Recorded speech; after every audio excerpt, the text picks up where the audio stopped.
have the slot after lunch, which is everyone's favourite slot, isn't it? So, but hopefully there were some lovely cakes there, so you've got some sugar in your system, which is ideal. So this final session is on research culture in the Celtic nations, and in our prep meeting we were discussing what makes this session different from the others. So we've got three questions that I'll ask the panel, and then I'm going to open it up to online questions and questions from the room. And as I say, we'll finish promptly at 3:30. I'm also going to break with the tradition of the day and not read out everybody's biography to save a few minutes, and ask the members of the panel simply to state their name and affiliation, and then answer the first question as to why they're interested in research culture. So just before I do that, I'm Sarah Skerrett. I'm the Chief Exec of the Royal Society of Edinburgh, and just thrilled to be here at this joint Celtic Academies Alliance event today, and looking forward to the afternoon of discussion. And thank you to the Royal Irish Academy for all the organisational work in pulling it all together. So, firstly then, Grace, over to you. Can you tell us your name and affiliation and why you're interested in research culture? So my name is Grace Mulcahy. I'm an academic in University College Dublin, and my academic home is the School of Veterinary Medicine, which brings me to the other reason, apart from the one I talked about earlier on today, about why I'm interested in research culture. And that is because I also have a background in professional regulation. So I served in the Veterinary Council of Ireland and their Fitness to Practice Committee for several years. And it came home to me when I began doing the research culture work that there are actually a lot of similarities between professional misconduct and research misconduct, but we deal with them in quite different ways. So the openness and transparency and, the ability of people to own up that they've done something they maybe shouldn't have is a feature of professional regulation now, the kind of no blame type of atmosphere. And I think we need to move towards that, or more towards it, in research culture as well, and research integrity.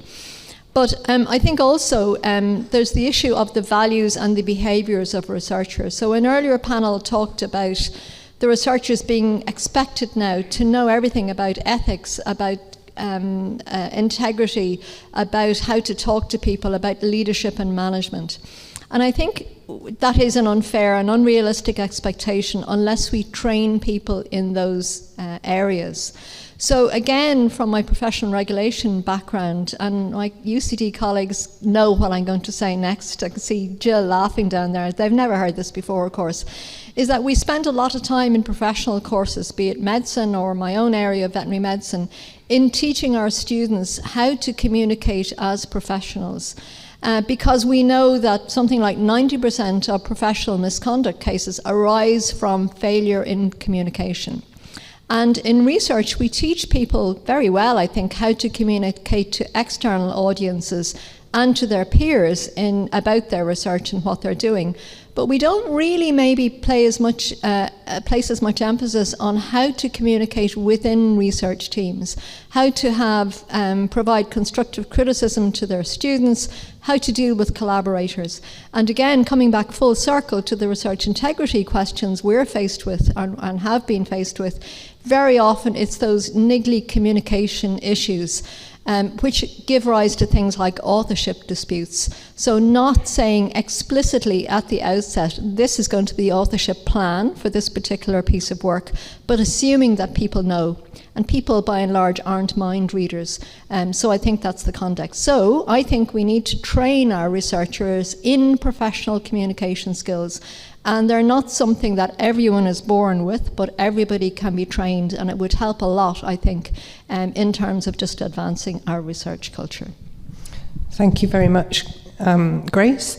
So on to Alice to introduce yourself and then why you're interested in research culture. Yes, so I'm Alice Dubois and I'm Research Culture Manager in Queen's University Belfast. I'm not originally from Belfast, as you could tell from my accent, I guess, but it's my new home and it's been my new home for 10 years.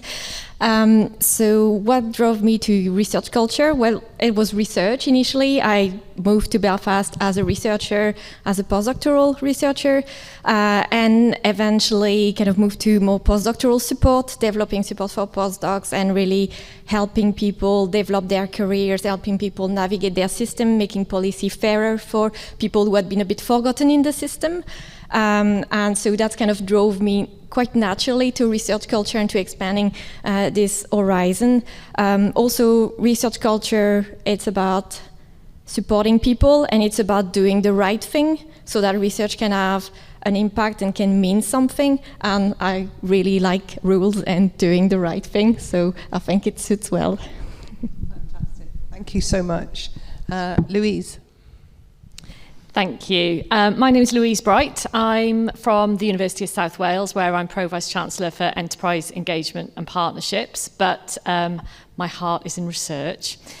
So, background, I started my research career in a hospital, a very small research group where I had a wonderful experience being nurtured by a group of other women. I was their first PhD student. And I would have said culturally it was amazing and it was a privilege to be involved in that. However, I moved into the kind of management of research side at the University of South Wales. And what I became really fascinated with was how we get our academic colleagues to collaborate and how we help them to work outside of silos, and a recognition actually through quite a lot of EDI work, particularly Athena Swan, that although the culture at the top of the organisation in terms of promoting a good research culture was where you would want it to be, there were very different cultures in different parts of the organisation, and it's quite difficult to measure that. Even by data, it's really, really difficult to get a grasp on what's good and what isn't good. So that's what I started to look at from an institutional perspective. Also started to look at how we reward collaboration. So we're an institution that says we are very proud to work in partnership with other universities and also with industry. But actually, we're working in a system that doesn't really reward that partnership. Even though we reward it at the University of South Wales, we have professorial routes that reward that. When you go out for review, a lot of academic reviewers will say, well, actually, where's your single author paper? Why have you got so many authors here? Did you really bring all that money in? There's a lot of people on this. So, we can do something about this, but actually there's a much bigger issue, I think, in terms of rewarding collaboration. And then from a national perspective, I suppose, thinking about Wales. Wales is home to, you can count it in different ways, but eight universities. And there's long been a desire from Welsh Government for us to collaborate, for researchers in our institutions to collaborate. Mostly, I have to say, as an economic driver, because we haven't got critical mass in Wales. We have had a lot of investment around this. The investment has been taken by universities, but actually, once that investment has gone, the collaboration has gone. So there's a cultural piece there that we're, I think, as a nation, struggling to kind of come to terms with. And I go back, I think, to my reflections about my own research career. I left that because I didn't think I was good enough. I was still getting grants rejected, and my papers were still being kind of red-penned. I had no idea that that was normal because I had no role models outside of my little group. So although culturally I had a wonderful experience, actually was it the right culture? Because I was not encouraged to communicate and to network, which I think is hugely important and undervalued. So that's kind of my personal interest in culture. Thank you. Thank you so much, Louise. And you brought out the context of Wales, and the next question that we've agreed to address is different cultural contexts. So we'll probably return to that point in a minute or two. So last but not least, Anne, could you say who you are and why you're interested in research culture? Hello, I'm Anne Anderson. I'm the Vice President for Research at the Royal Society of Edinburgh. I'm now a retired academic, but I'm interested in research culture because I think most of us who are academics can remember how stressful that period of our career was when we were either PhD students or early career researchers. We know that it is always going to probably be quite a stressful period, just because, as someone touched on in the audience, there aren't the number of academic permanent roles out there that we would all love. But the culture makes that either better or worse. I go back to the Welcome report that I reread before coming over to Dublin, and that major survey of the stress and the unpleasant experiences that many, particularly early career researchers were experiencing. And wearing my Royal Society of Edinburgh hat as Scotland's National Academy, we can work across institutions. Can we do something which shares a best practice? Can we do something more about research leadership, which we hope to be investing in? Because again, when my career was a little further developed and I was running a smallish research group, I didn't have any training about how to be a good research leader. I had a vague sense that I was, and I think I took it seriously, that I was responsible for encouraging people to their next role and trying to help them get that next role, whether it was academic or non-academic. But none of that was explicit. None of that was something I was supported to do, and I do feel that research leadership piece is one of the missing bits, because most people, as we've said, want to do the right thing. They just maybe haven't been given the toolkits to do so in the research culture space. And when it's bad, as we know from the Wellcome Trust, it's seriously bad, not just for research, but for people's well-being. Thank you very much. Thank you to the whole panel. So we've heard words there about the consequences of misconduct, if you like, that it needs to have consequences, issues around communication, training, and words such as support, nurturing, encouraging and helping, and rewarding partnerships and role models too. So you could say, well, we're all in agreement, so that's it, What I wanted to try and ask the panel to tease out is what's unique perhaps or particular to their national context. So what institutional inertia or achievements or policies make research culture particular in your Celtic nation, given the title of this session? So I'm going to go in reverse order this time. So Anne, if you could start and reflect on research culture in Scotland and whether there are any dimensions that are particular. It seems a very brave claim to be speaking for the nation. I hope you appreciate the tartan dress. But I think I was really reflecting on your comments from Wales. We've had a longer tradition of investment in collaboration, funded investment in collaborations in the Scottish system. Peter and I were sharing some experiences from a good number of years ago earlier where we both had roles in this. And while I wouldn't say it had been a panacea, I do think it's been going on long enough that both in terms of PhD training, in terms of research collaboration, that notion that we are good at collaboration becomes something of a self-fulfilling prophecy in quite a positive way. So I do think the notion of collaboration is fairly well established, well ingrained, and I think we can now start to celebrate that. As Sarah knows, in the Royal Society of Edinburgh, we started awarding a medal for a collaboration team, so not just the individual heroic researcher, but a team that is doing great work. And I do think that sense of collaboration within an institution and between institutions is something that we think of as particularly Scottish. Okay, next panelist, please. Thank you.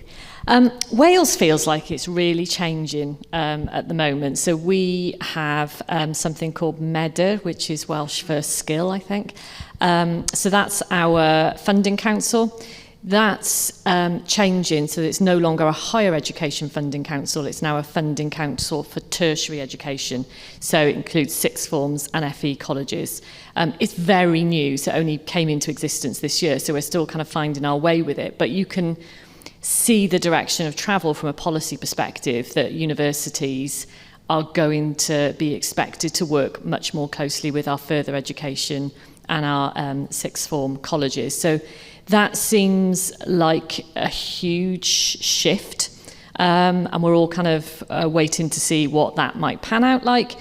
frankly, in a financially really tricky situation. So, you know, I'm under no illusions. This is not going to mean more money. This is probably going to mean do more, do different with a lot less.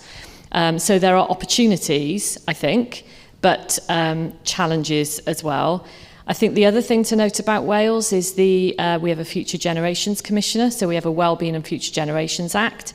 That promotes us to think about everything that we do in a sustainable sense, and also really supports us to think about what we do in terms of our role as institutions within communities. So, you know, very much like the conversations the previous panel, how do we engage communities? How do we impact the regions that we serve? Now, I think we do that well in some cases and not well in others, but that is something that isn't going to go away in Wales. I don't think that we're going to have to kind of think about more carefully in the future. So it feels like a lot of change at a time where we've got decreasing money. So I do worry that culture can be a nice to have while we go and chase things that are more measurable, like income.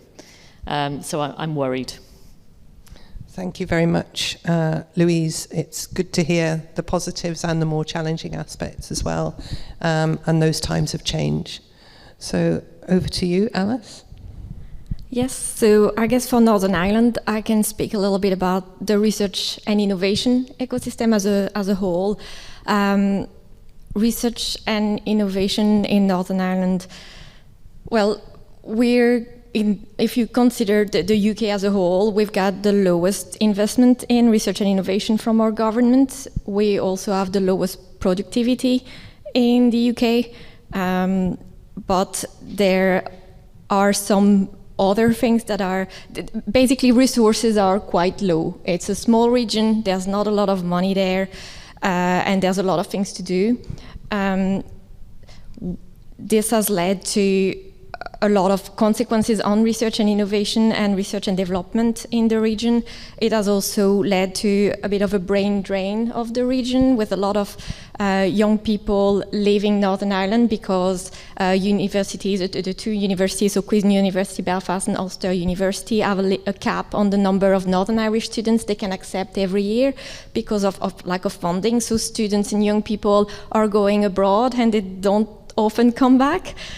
So we are losing talent, and talent that would be really needed to really boost the research and innovation ecosystem within the region. However, not everything is doom and gloom. There has been some very welcome development recently with the investments around CT and growth deals within Northern Ireland. Some of them are going to include the development of innovation centres that are going to promote collaborations between academia, industry, public sector, government, to really build on the strengths that have been identified for the region, like advanced manufacturing, data, health and clinical trials, and also creative industries. So there is good to come in the future. We've also seen this year the appointment of our first I hope I'm going to get the title right, Chief Scientific and Technology Advisor, Professor Alan McCarthy. I know in the other parts of the UK, these types of posts have been in place for a while, but for us it's the first time. And so a role is really going to be to build and champion the research and development within the region, and also the use of evidence-based and research within policy making in government, which I think is a great development. We've got a lot of strengths within knowledge transfer partnerships, and also startups and commercialization from university, which is really high on the rankings from the UK. So there are a lot of good things happening in a kind of constricted context. We've been also really delighted this year to get some funding from their research culture funding to develop a regional approach to research culture. So this is led by Queen's, but it's a very, very close collaboration with our colleagues in Ulster University.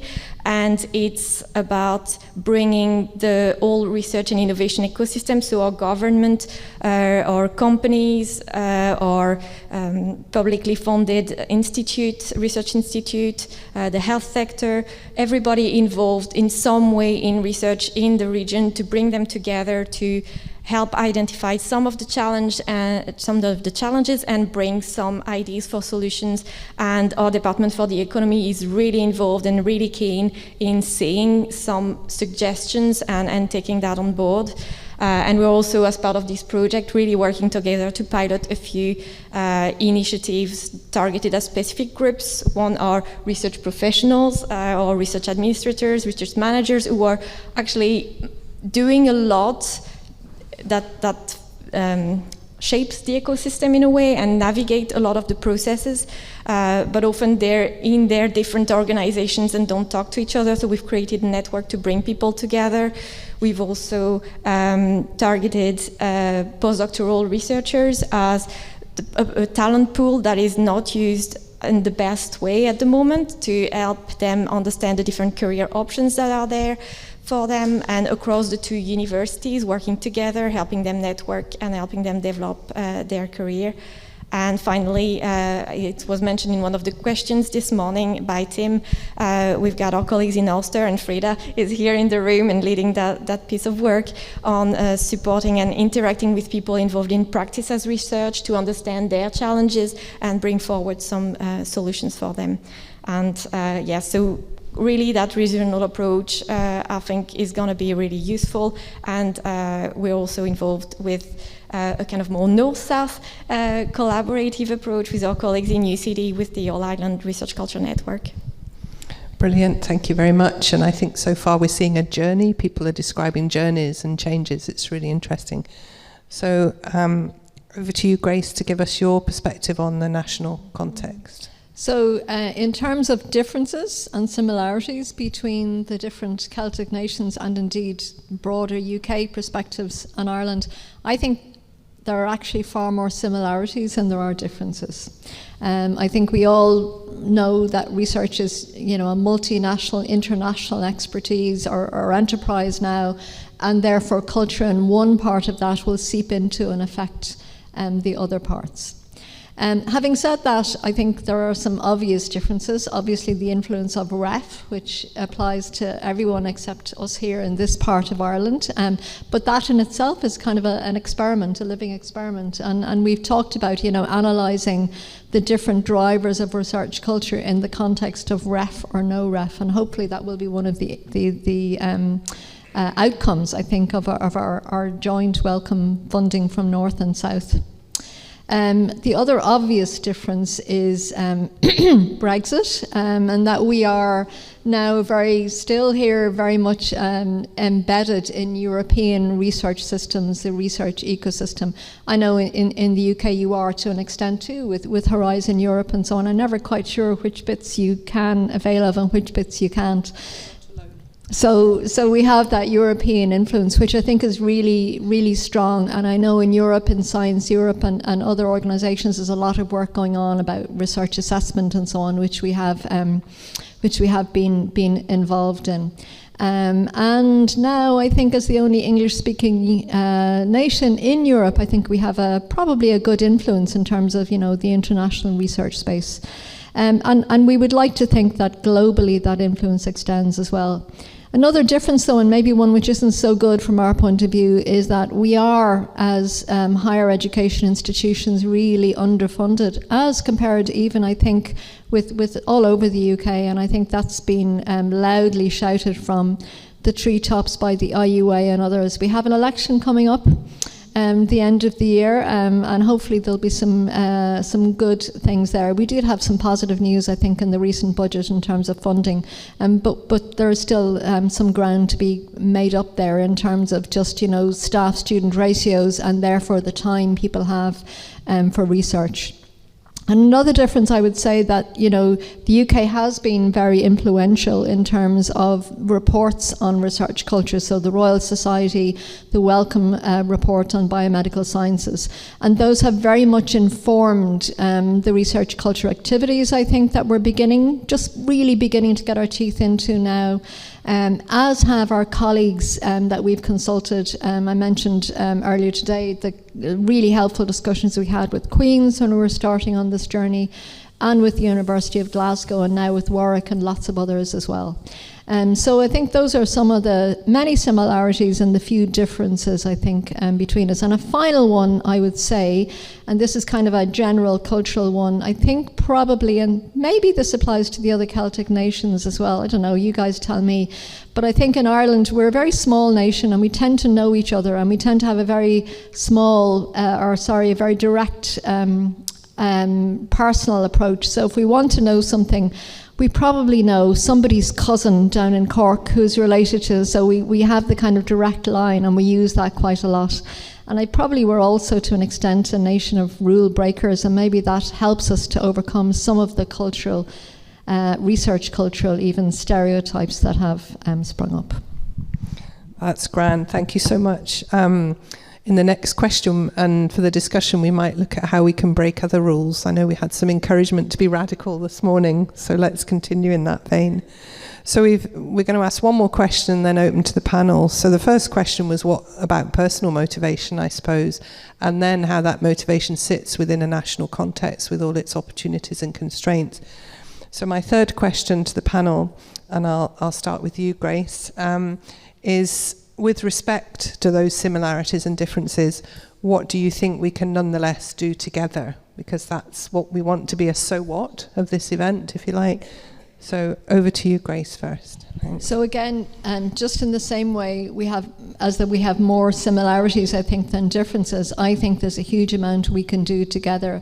And I think just the sheer power of a lot of different voices saying the same thing about research culture will provide us with a tidal wave of advancement. So in terms of research metrics, on the downside, there was a report on the metric tide and so on.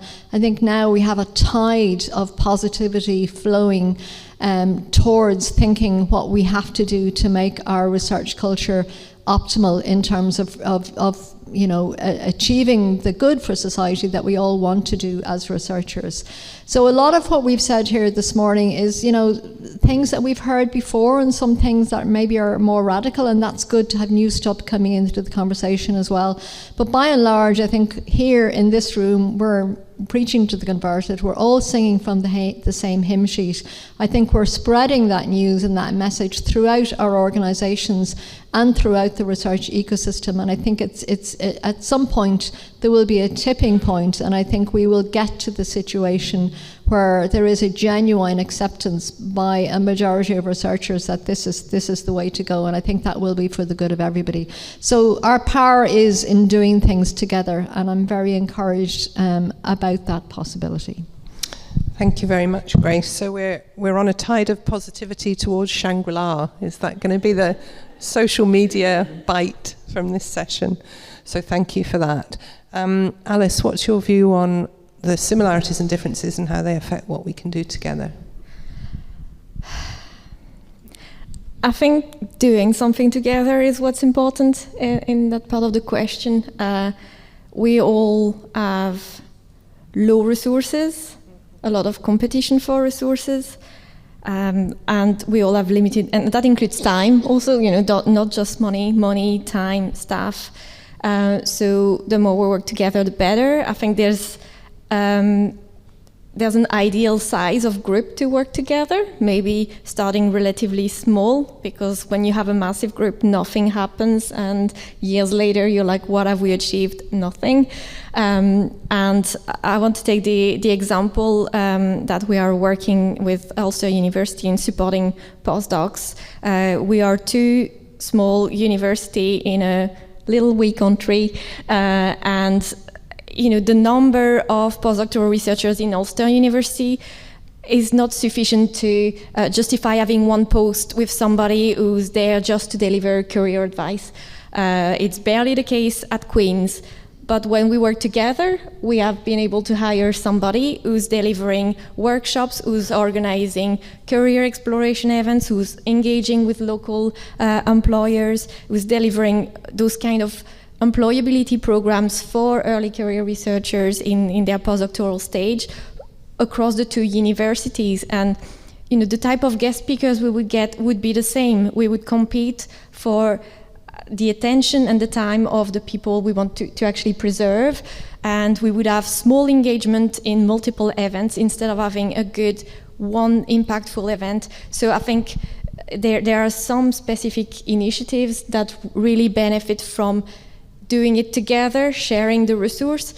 I guess one of the things we need to do when we do that is to not go, oh, I've done this, or we've done this, our university has done that, because everybody wants to say, we have such program, we are offering this thing to our staff, we have led that network. How many more networks do we need? Let's just bring them together or share them. And that's the approach, working on the All Island network.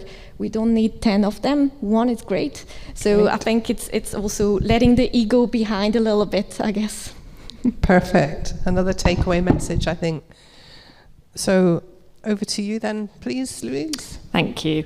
I think there's a huge amount of opportunity if we think about working together. I completely agree. There is safety in numbers, and our voices together are much more powerful than our voices separately. So I think there's a huge thing there, because a lot of the challenges we've been talking about are shared challenges across all of our regions.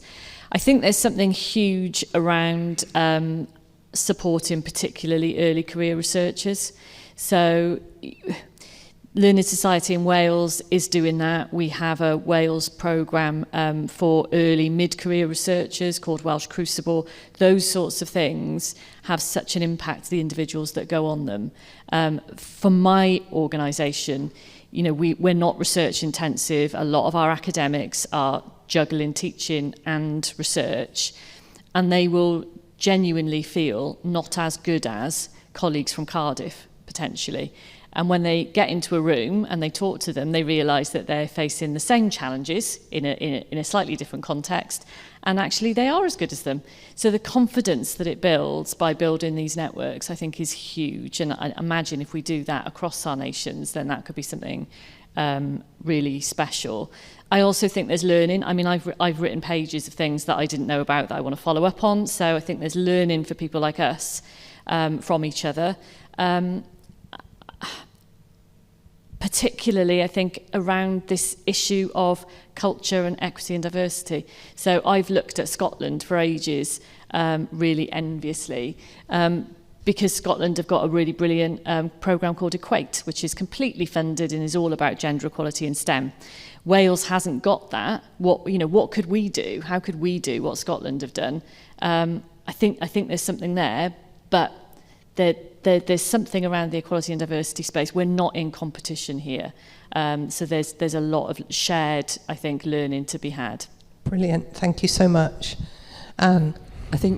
I think just building on that, I'd love us, whether it's the National Academies, to take a role to share, not 100 examples of good practice, but maybe maximum 3 or 4, so that we actually both publicise and collate examples of what really makes a difference, whether it's career advice for early career researchers. I also do return to the point that I made at the beginning. In the Royal Society of Edinburgh, we're hoping to launch this research leadership piece. We are still scoping that out, but how do we train future research leaders in developing a positive research culture? That's not a competitive space. That's something we would love to hear and share with colleagues in Wales, Northern Ireland, or here in Ireland. So I think concrete examples of good practice to share and collaboration around perhaps some training materials for future research leaders. Brilliant. Thank you very much. That's the end of my questions to the panel, although I do have a surprise one for them right at the end in the final 1 minute. But excuse me, right now I'd like to open it to online questions. Do we have any, Jennifer? So no, we actually don't have anything online at the moment, so we might just open to the floor. Great, okay. So who would like to ask this eminent panel their views? They've opened up to you about their motivations, about the challenges and opportunities, and also offered some ideas. You may agree with those, you may violently disagree. So let's start. We have a question at the front here. Thanks. Really good discussion, and something that's jumped out at me. We're talking about so many things that institutions are trying to replicate across so many different institutions. And really, we've been reflecting on what's going on today. I think there's been a real role for the academies in getting this discussion going. But how do you think, we've got very little resource available in general. If we're all trying to do the same thing, is there some way, working with the relative national academies, that things could be shared more effectively? So we're spending less resource on that and freeing up resource to do other things, because we're not going to get more money.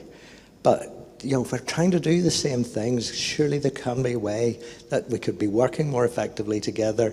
And is it through the national academies themselves? So I'd value thoughts on that. Great. And I don't know who would like to start, but don't feel that every question has to go to every member of the panel. So Anne has grasped the microphone, so she's going to be first. I must admit, having heard about the interest and the funding that the Wellcome Trust is putting into this area, again, if the National Academies went jointly to the Wellcome Trust, might that be effective? Thank you. Any comments from anyone else? No pressure. We can move on to a next question, or you can comment.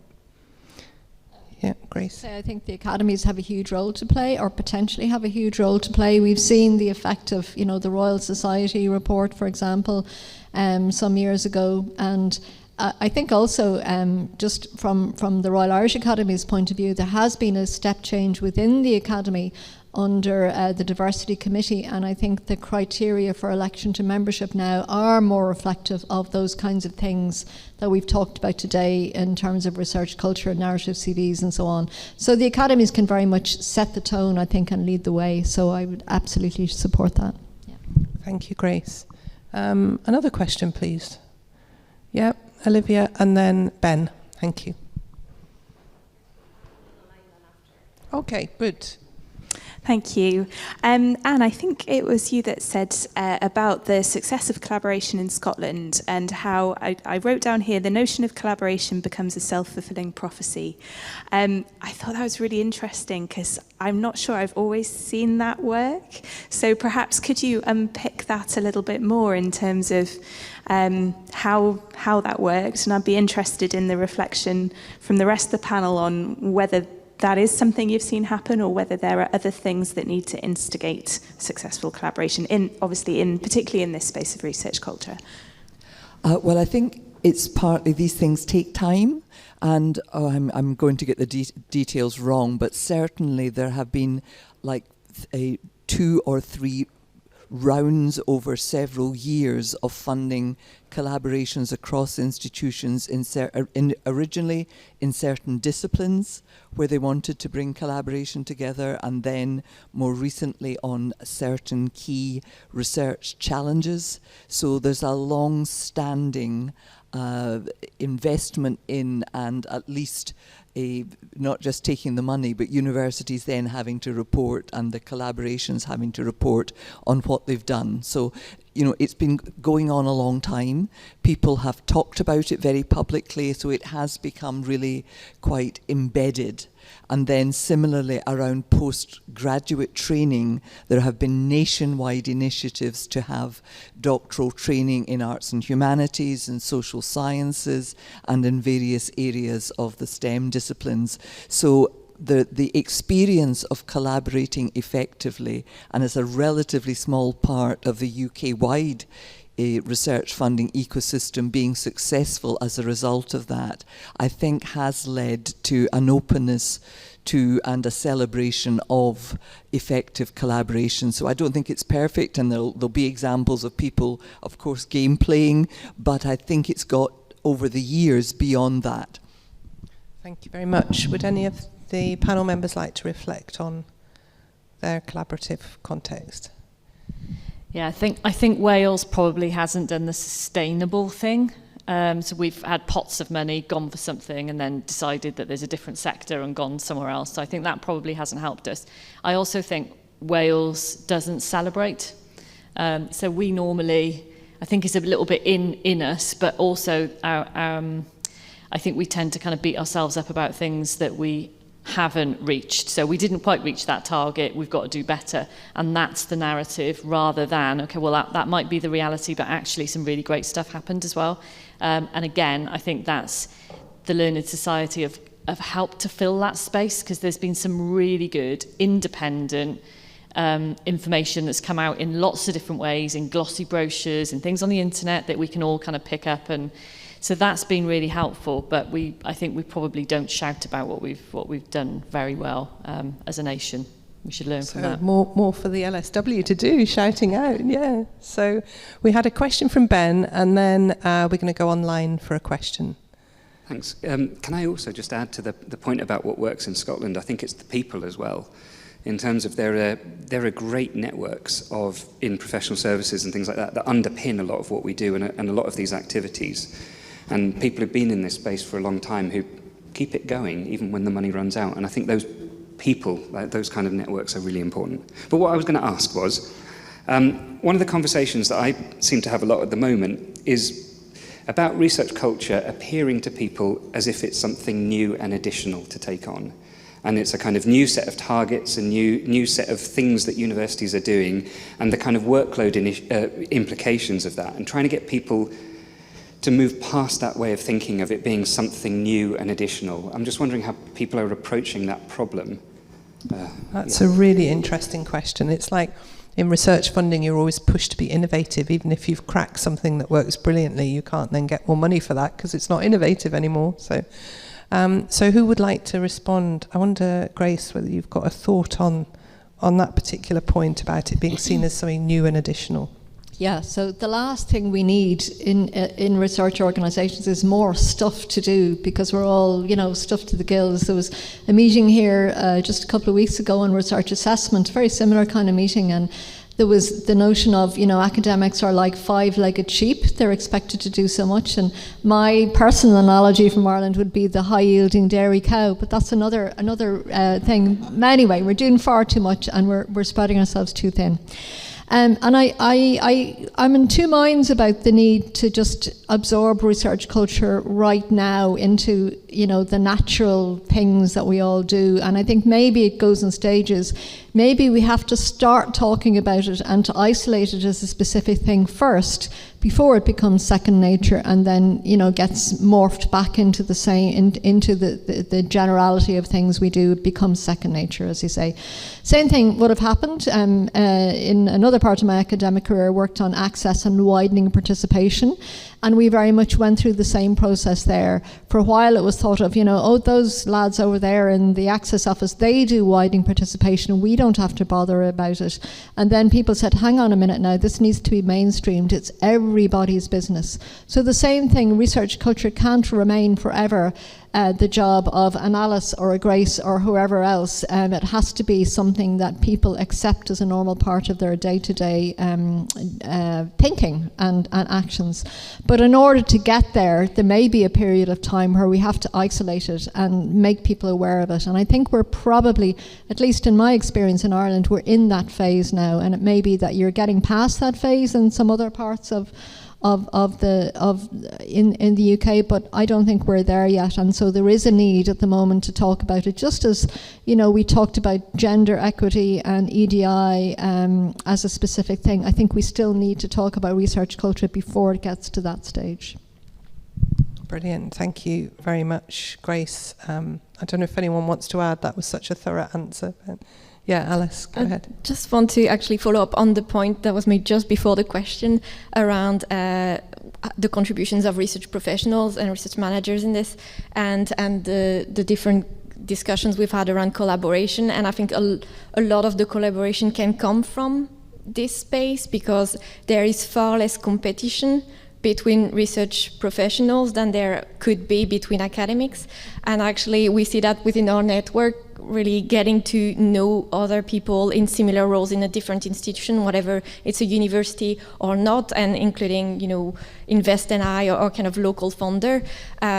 Then you get to know people on a personal basis, and you can just pick the phone or just send an email, because nobody picks the phone anymore, but just ask a question very genuinely, very openly, and get an honest answer, or get somebody to say, oh yes, we've also struggled with that process. The way we've dealt with it is that this bit worked, this didn't.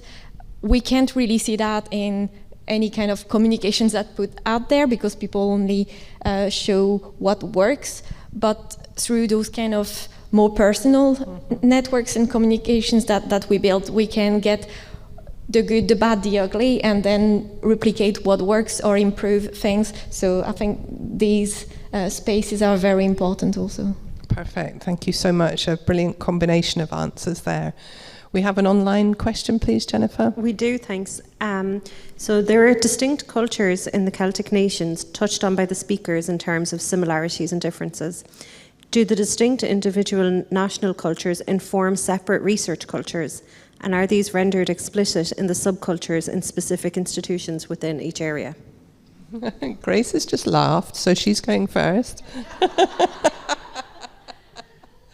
Oh my goodness, yeah, I really landed that one, didn't I? But I actually think it goes beyond that. I think there are subcultures of subcultures of subcultures. So if you look within our university, which is, fairly diverse and is different disciplines from A to Z, they all have different research cultures. And if you go look at 4 different research groups within the School of physics, you'll find there are probably 8 different research cultures in there.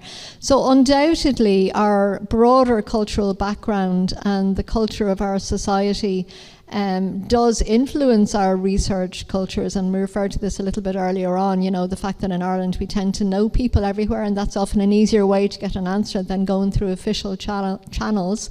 But also our researchers are very multicultural these days, so they will bring their own cultural background in. And I do think if you look at like arts and humanities versus some STEM subjects, you'll find very different ways of doing things. And I think we have to respect those different cultures, not try to make them all the same, but to be aware of them and to say that those cultures need to come together to some extent when we have multidisciplinary or interdisciplinary collaborations, for example, digital humanities. And I know when talking to my colleagues who work in digital humanities, they say, well, the first 6 months in any collaboration between humanities researchers and computer scientists is just about learning those languages, a bit like ourselves and our HR colleagues. So there is a diversity and a richness in different cultures, and there is a lot to be learned, I think, from appreciating the different cultural backgrounds and the cultural differences between disciplines, and we can all learn from each other. So there is a richness in diversity, is what I would say, and we need to respect and be aware of all those different cultures in our research. Thank you. So the need to be multilingual in many ways. Does anyone want to add before I ask my surprise question? No? Okay, so I shouldn't have built it up so much. It's actually quite a small one, but I wanted to ask you if and when you meet someone travelling home at the airport or bus stop or whatever, what would be the single takeaway message you're taking from here that you would say today was about X? How would you express that? Anne's picking up the microphone already, so there we go. I think it's learning from one another and being open. This has been one of the least bombastic of these kind of events. I don't mean these kind of events, but sometimes you have international groupings where it's all about everything's wonderful. This is about we all face common issues. It's not all terrible, but there are some issues that we all want to address, and we're genuinely trying to learn from one another. We don't know the answers, but we know we've got to work together to solve this. Perfect. Thank you, Anne. Who wants to go next? Who's got their phrase sorted? It's not a phrase, it's a rambling.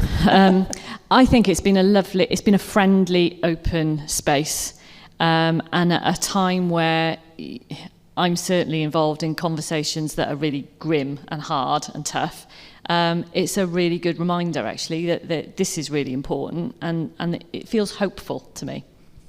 Great, hopeful, fantastic. Learning lessons, hopeful. Who's next? I don't know what to add to this. I think, it's been a lovely way to hear from different perspectives and actually realize that wherever you are, you're having a very similar experience in the kind of general grand scheme of things, and that everybody is actually keen to make a difference and to do something about it. And I think that's a good thing. It's challenging, but everybody wants to improve. So being part of a community of people. Yeah. Okay, great. Thank you. And Grace, you have the last word. So I would say we were talking today about how to make research and researchers work better together for the good of society and to help solve the many problems we have to solve today, and to do so in an open, transparent and respectful manner, bearing in mind the multiple different stakeholders we have. So in other words, I would say in a nutshell, it's been like the opposite of some of the toxic commentary we get on social media, including from researchers. So it's about not being like, I don't want to say the name of the social media platform, but you think you probably know the one I mean, and it's being the opposite of that and working together collegially. Fantastic. So I would like you to show your appreciation to the panel, please. Thank you. That's been brilliant. Thank you. And now, as we close on time, it's now with Dr. Siobhan O'Sullivan, the RIA Exec Director, to come and give us her final reflections. So I think a round of applause to Siobhan. So thank you so much to Sarah and the panel for keeping us bang on time. And I don't want to alarm anybody. It certainly will not be 30 minutes of closing remarks. So you'll be gone out of here in 5 minutes, not to worry. Just a couple of observations that I've had over the day. And I suppose it was triggered there by Ben's comment in respect of, research culture being seen as that extra thing to do. I mean, if we actually think about it, research culture is that classic definition. It's about values, beliefs, behaviours. So it's not an extra thing we have to do. It's a thing we live in. And as such, we have to decide what kind of research culture we want to exist in. And so what's been really nice for me is often when we talked about having this, when we got together, the Celtic Academies Alliance, and talked about, we'll have an event on research culture, there was a moment, I think, where all three of us went, research culture, that can be one of those terribly ambiguous terms that can be difficult to define, that people have different views on. And what struck me today is that there's been a huge amount of consensus, actually, about what we're talking about. So it's not this amorphous thing. It's actually something very concrete. And what I see is that the problems have been, or the vision for what a good research culture looks like have been very clearly articulated. The challenges we're facing have been really clearly articulated. And thanks to Sarah's expert chairmanship of this last session, some really good solutions, I think, are on the horizon. And I'm old enough now that when I was young and I wanted to do everything very quickly, and someone once said to me, an old boss that I had, Siobhan, you mustn't attack every problem with blood on the wall, right? And I was like, okay. And he was very much in favour of iterative, and I used to go, iterative, right? But actually, that's what we're talking about. It is an evolution, in fact. And I think we're well on the way there, and we have some really good suggestions for how to do it. Another thing which I thought was really interesting was the consensus around research culture is actually everybody's responsibility. And that then means that we will require top-down solutions, but we also require bottom-up solutions. So no institution will be able to change a research culture ecosystem on its own, but unless they do something, nothing will change. So I think what's clear is that we need to have effective levers at all levels of the system. Within institutions, at above institutional levels, national funding levels, and those kind of levers we've talked about are things like funding, let's be honest, are things like assessment, let's be honest, but actually really fundamentally people. Because at the end of the day, that's actually where we probably need to think about. So I thought Anne's suggestion around leadership, etc., was really interesting in that context. And then in terms of the EDI perspective, I was actually really surprised because I was so focused on my own panel, I hadn't heard the discussions that were taking place in other panels. And I expected the EDI panel to be very, you know, what I've come to expect going to EDI meetings, which is about gender representation and marginalised groups and so on. And there was a bit of that. But actually, it was really fundamentally much more interesting in a way. And I don't mean that in any... It took a much broader perspective, I felt. And I think we can really benefit from that. So we weren't just talking about EDI in terms of researchers themselves, as important as that is, but also questions of inclusivity and justice, in terms of how we frame research questions, in terms of how we fund research, in terms of how we support researchers. And I think those are all very core, key, central to kind of giving us or delivering on this research culture that we want to have. And then I think what's really interesting is, and I suppose that's why there's a lot of consensus in the room, is that we have more in common than we do that is different. But the differences can be interesting. And as Grace says, maybe we can learn something from those differences. And I think that is interesting. So some of the things we heard around how we could take this forward, what the Celtic Academies Alliance can do in this space, are things like a good practice compendium, research leaders training, which we could perhaps run together and would be interesting for colleagues coming from different places. Joint bids maybe in terms of funding. I thought it was really interesting, and of course that, which is actually one of the real, I think, certainly in the years of the Celtic Academy Alliance since it's been in operation, has been one of its strengths, which is just that peer-to-peer learning, and the way that we've been able to harness each other's strengths, and that has been really useful, and we should continue to build on that in the space of culture, research culture.